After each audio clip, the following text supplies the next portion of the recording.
Okay. Hey, this is my first video on putting together the lower end of a 1975 CB750 Super Sport. So this is the case right here. We're going to get into that in just a second. First I'll introduce you to my brother from another mother right here. This is Samba. He spends time with me in the garage helping me out, handing me tools and whatnot. Let me put the camera on my head so I got free hands here. Okay, so this is the case of a CB750. I completely took it apart, bought an engine stand for it from, I think it was TC Brothers Chopper. I think it was like 50 bucks, and it was a really great investment because when I was taking it apart I didn't have it and I was just like slipping and sliding all over the place, especially because it was covered with oil inside of it too, as I was like breaking gaskets and opening it up. I'd never done anything like this before, so you know, lesson learned.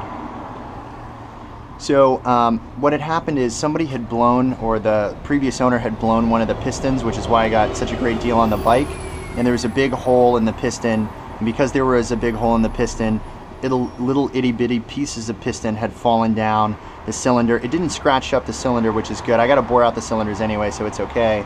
And they had kind of gotten down into the engine casing, so it definitely needed to be taken apart and clean, and then I got it completely soda blasted, and now we're going to put it back together. So this is the bare case with the exception of three things. The first thing is one of the bearings has been put back in here. This is one of the transmission bearings. I don't know if you can see it, maybe that helps.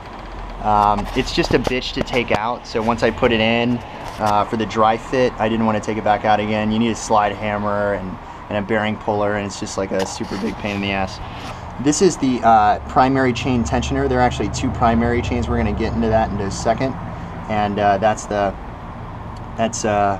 what tensions the chain here. And then also the bearings have been installed. These are the crankshaft journal bearings. It's actually difficult to find these parts because you have to go to like a table and you have to determine which ones you need because they come in 4 different varieties. We're going to get into that in just a second, but I just wanted to introduce you to what it looked like, what we're going to be doing today, and I'm going to do it in segments because it's going to be a long video if I don't, is we're going to be installing the Kickstarter, which is right here. We're going to install the main drive sprocket, which runs the chain to the rear wheel, which would be back here. We're going to install the two bearings of the two gear shafts of the transmission.